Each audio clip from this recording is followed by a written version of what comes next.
speaking of aggressive expansion, you got Square Enix stating that they want to aggressively pursue multi-platform strategy. What does that mean? I like one of the first comments is like Final Fantasy 16 on Switch. Let's go.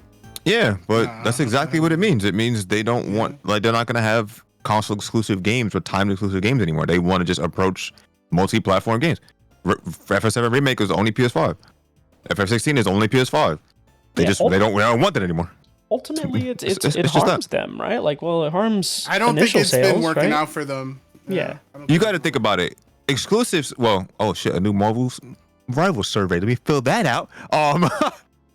So think about Square, like, traditionally for the past, or since they've existed, they've mostly been tied to PlayStation, right? Nintendo at certain points, but they've mostly been tied to PlayStation. Yes. And there was an era where that was probably working for them, right? Because there was a time, I mean, Square is still pretty relevant. Square is still very much respected, I guess, when it comes to the games that we know them for. Not all the other random shit that they put out, but for like Final Fantasy and Kingdom Hearts and Dragon Quest and all the other shit, RPGs or whatever. And I feel like in this era, that brand recognition, that brand loyalty, that brand, like, oh, they're putting out a game, you know it's going to be good, it kind of wore off for them. So I feel like Sony back in the day probably dumped money to them to get fucking exclusive shit, like Absolutely. bags of money to get exclusive shit. And I feel like lately Sony probably, if I was Sony, I wouldn't really dump money into JRPGs the way I used to, because they're popular. Don't get me wrong, they're way more popular than they were a couple of generations ago, but I don't think it's really worth the amount of money. I don't think they're handing out the amount of money they were given years ago. So it's obviously not worth it for Square to stay exclusive to one platform. Not at all. I don't think it's a win-win situation for either party, to be honest. Like, I mean, I think it's a win for Sony because they probably didn't have to pay them shit. Well, let me not say didn't have to pay them shit. They paid them some money, right? Yes. But they paid them some money, and they're like, whatever, we're gonna make the money back. They probably did. But to Square, was it worth it? No, because they could have made more money themselves off of maybe Xbox. I doubt it. But PC definitely. But PC for sure. Yeah. So I wonder, like, it has to affect, because it's like, well, like, if you're developing a game, right, then you're developing it for all platforms at the same time. If you're doing a multi-platform, because you're doing a day-and-date multi-platform release, right? So obviously, if they release solely on, like, PlayStation, it's going to affect sales, because then you're gonna got Xbox gamers that are not getting those games, they're not buying them, and then PC players that are not buying those games on launch, right? So you're missing out on those sales initially, but if you're getting them later, but at the same time, like, you're also then developing the game for the platforms, and because it's like they're optimizing it for the run on the PlayStation, and now it's like ass backwards development, right? Because instead of developing for all platforms at once and then optimizing the game to just run well on everything, they're optimizing it for PlayStation first, like Final Fantasy 16, for example. They optimize it to run as well as it can on PlayStation 5, and it runs great. Like, it has some issues, sure, but there's some parts of that game where it's just like, wow, I can't believe they had this game to run on this console. Now they're enhancing that performance. Basically, it's going to run better on PC without a doubt, and then it's going to look better because they're adding more things to it. So I think that cost in development, instead of it being day and date, is probably just not, it's not offsetting the bag that they got from Sony.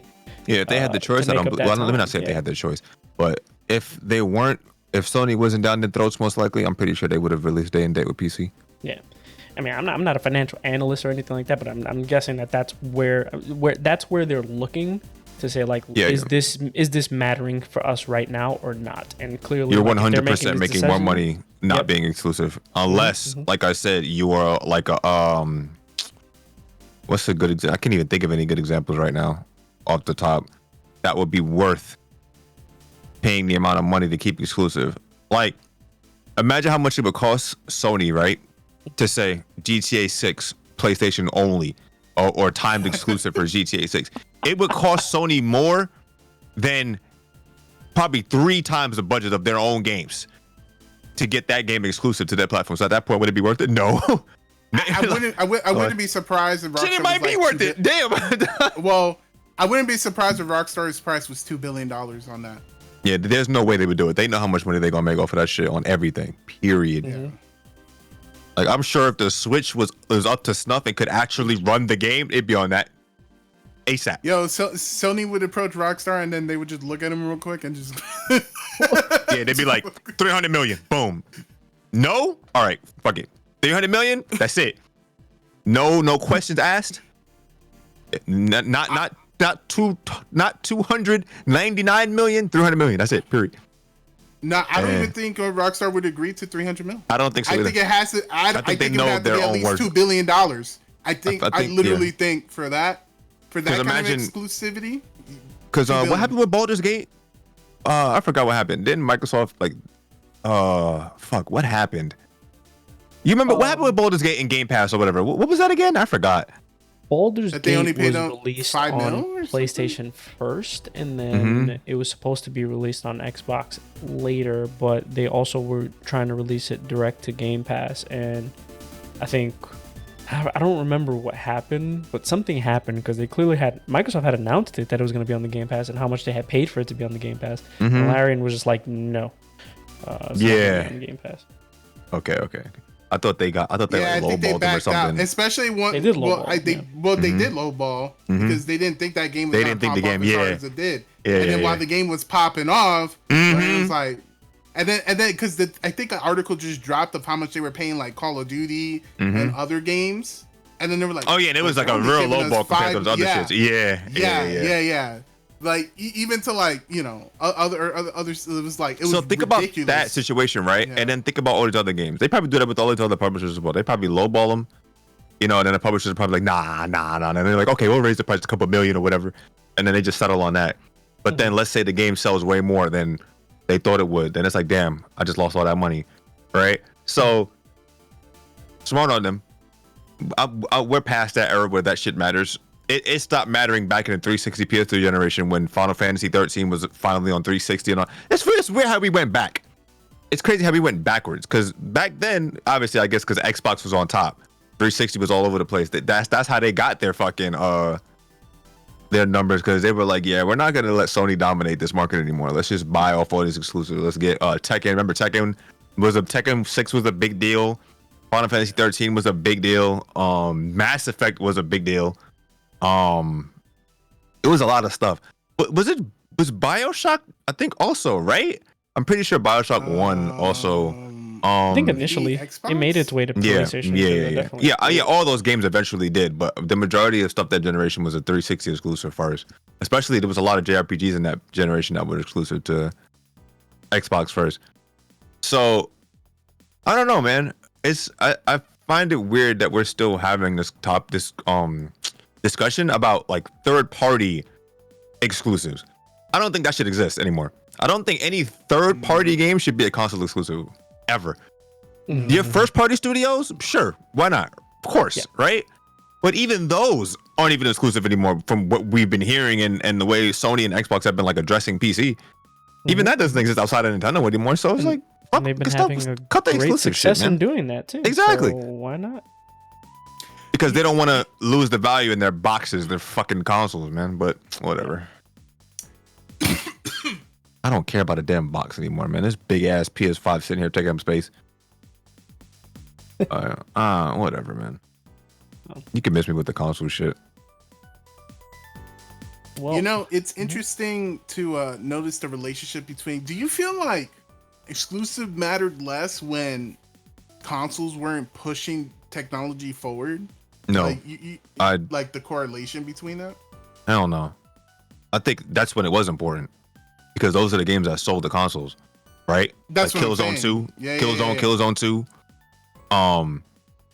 What else? Fucking Gears. Fucking Uncharted 1 and 2. Like those are the games that at the time like wowed people. Like, wow, this shit looks amazing. Let me buy a PS3. Metal Gear Solid 4. Let me buy a PS3 for this game. Like, when I saw Metal Gear Solid 4, I was like, what the fuck? I bought a PS3. Exactly. For Metal Gear, yeah. So there you go. console seller. It absolutely mattered. Now, though, the thing is, there's a lot of games that look like that look good. There's a lot of this third party. A lot of these third party games look great, right? Mm-hmm. Like now, obviously, nowadays when the third party game looks great, somebody's gonna swoop in and try to acquire them or some shit like that. Microsoft gonna try to swoop in and buy them. Sony gonna swoop in and buy them. Like, I don't know.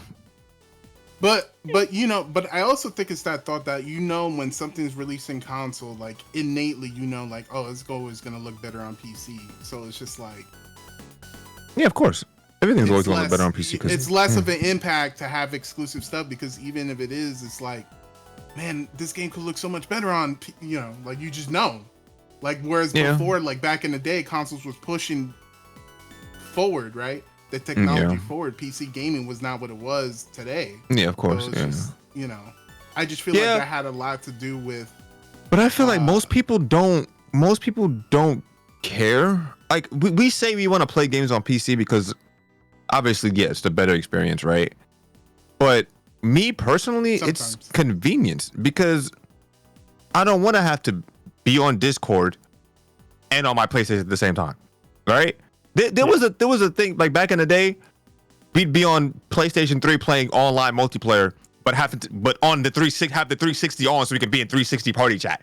So we'd have to have both consoles on, because PS3 for some reason didn't have party chat. So like, I don't want to do that shit.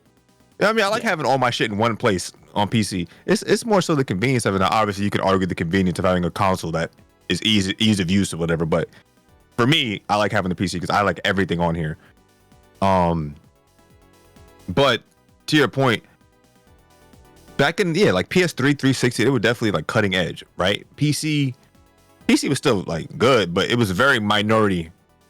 I didn't give a fuck about PC. No one did. Gamers didn't even know. Like, I remember I used to see like the game trailers and IGN like videos that would have like the graphics side by side. Yeah, and back then I'd be like, I don't care that much. But now it's like, shit, I still don't care. Just give me which one runs better. Yeah, Whichever one runs better, I don't care. That's all I care about. Give me the quality game. Experience. They could both look exactly the same.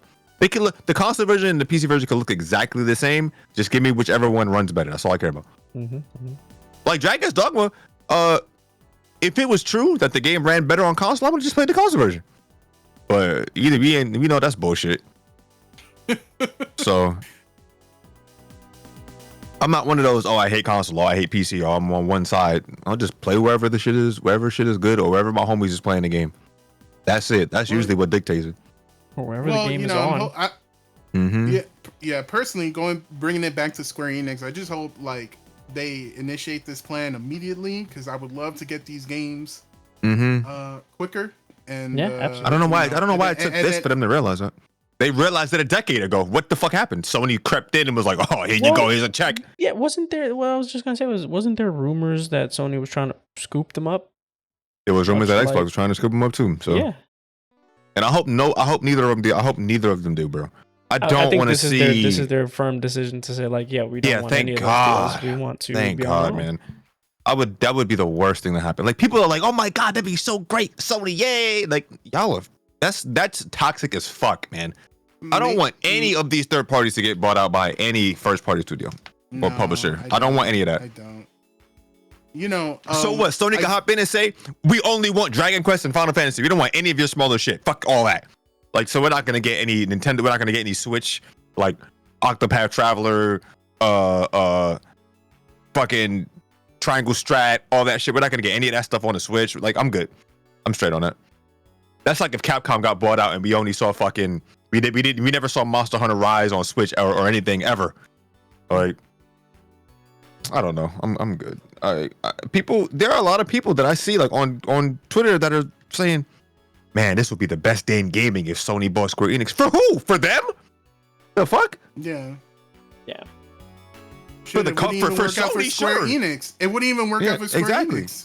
Like, you would think these guys work for Sony. Decision. Yeah. I don't know. Good on them. Good on them. I agree. I want more games on PC. I like the option. I don't like thinking, man, I have to buy this game on PS5. What if I don't want to play? What if I don't feel like playing my PS5 this month? You know what I'm saying? I don't even feel like, bro, I love Stellar Blade, bro. Every time I cut that game on, I'm like, wow, this game is amazing. But I don't even feel like turning my PS5 on. Yeah. Well, great decisions being made all around for Square Enix. Hopefully, best of luck with their aggressive expansion.